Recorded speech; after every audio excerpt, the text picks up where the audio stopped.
Hello मेरे भारतीय साथियों, स्वागत है आप सबका न्यूज़ 24 में। तो दोस्तों, आज जो भारत के लिए खबर है वो बहुत ज़्यादा बुरी खबर है। तो दोस्तों, आप तो पता होगा, थोड़े दिनों पहले मैंने एक वीडियो बना के बताया था कि तुर्की ने अपना 5th जनरेशन फाइटर जेट कान बना लिया है और जो 2029 या 27-28 तक पाकिस्तान को सप्लाई कर देगा। और जो आज भारत के लिए खबर आई है वो इससे भी ज़्यादा बुरी है दोस्तों। भारत के फाइटर जेट जो प्रोग्राम है MCA उसके रिगार्डिंग उसके लिए बहुत बुरी खबर है, क्योंकि जो अब मैं आपको खबर बताने जा रहा हूँ दोस्तों, वो हमारे एमका की ऐसी हालत हो जाएगी कि जब तक एमका बनते तैयार होगा कि बाकी सब देशों के पास अपना 5th जनरेशन का फाइटर जेट होगा और वो अपने 6th जनरेशन फाइटर जेट पे काम कर रहे होंगे। तो दोस्तों, आज की खबर की शुरुआत करते हैं। तो दोस्तों, जो आज की खबर निकलती आ रही है वो निकलती आ रही है चाइना से। आपको पता होगा, चाइना के पास पहला उनका 5th जनरेशन 8 फाइटर जेट था J-20, पर उसमें कई प्रॉब्लम्स थी जिसकी वजह से उसकी स्टेल्थनेस पर ग्लोबली सवाल उठाए जाते थे। कि चाइना में कई बार टेस्ट में जर्नलिस्ट ने ये बाहर लीक किया कि उसमें बहुत सारी प्रॉब्लम्स हैं, वो पूरा स्टेल्थ विमान नहीं है। तो अब चाइना ने अपना एक नया स्टेल्थ विमान जो दुनिया के सामने इंट्रोड्यूस अभी नहीं किया, बट रिपोर्ट्स आ चुकी हैं कि चाइना ने सीक्रेटली इस विमान का टेस्ट किया है और इस विमान का नाम है J-31। और दोस्तों, ये 5th जनरेशन का विमान है जो चाइना ने बना के तैयार कर लिया। ओनली अपने लिए नहीं, एक एक्सपोर्ट वेरिएंट भी बना लिया चाइना ने इसका। हाँ दोस्तों, और चाइना ये अपनी सेना में अभी 2 सालों में 500 की संख्या में शामिल करने वाला है। J-31 500 की संख्या में चाइना अपनी सेना में शामिल करने वाला है। और इसके एक्सपोर्ट वेरिएंट है जो वो पाकिस्तान तो 100 की संख्या में 2 साल बाद मिलने वाले हैं। दोनों ही चाइना एक साथ कर रहा है।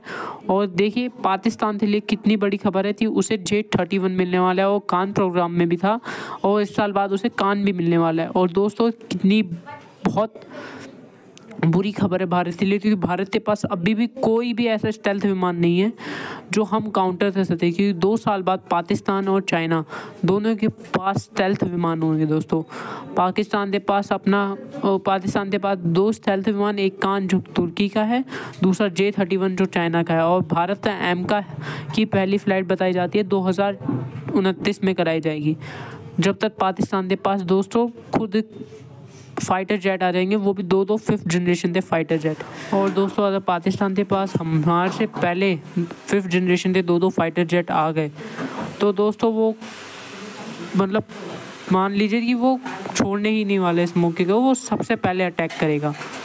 और पाकिस्तान इस मौके का बहुत जल्दी फ़ायदा उठाना चाहता है और पाकिस्तान अभी से प्लान बनाना स्टार्ट कर चुका है कि अगर उसके पास भारत से पहले 5th जनरेशन के फाइटर जेट आ गए तो उसे क्या करना है और क्या एक्शन लेने वाला है।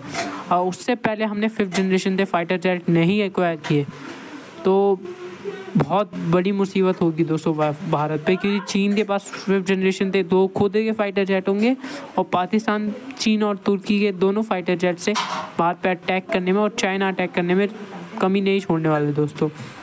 तो दोस्तों, अभी जो भारत MRF डील कर रहा है उसके रिगार्डिंग में मैंने आपको बताया था कि तुर्की फाइटर जेट के आने बाद भारत में F-35 आने वाला है, मतलब एक एक्सरसाइज में। तो शायद भारत के पास ऑप्शन है कि वो F-35 ले सकता है, क्योंकि उसे 114 फाइटर जेट खरीदने। और पहले ये खबर थी कि जहाँ तक भारत 114 में से 54 F-35 लेगा, बट अब मुझे ऐसा लग रहा है कि भारतीय सरकार तो 114 से छोटा F-35 लेने की ज़रूरत है, क्योंकि अगर भारतीय सरकार तो चाइना और पाकिस्तान दोनों को काउंटर करना है तो 114 F-35 की ज़रूरत है दोस्तों। और ये हमारी सेना में जो लड़ाकू विमानों की कमी है उसे भी पूरा कर सकेंगे।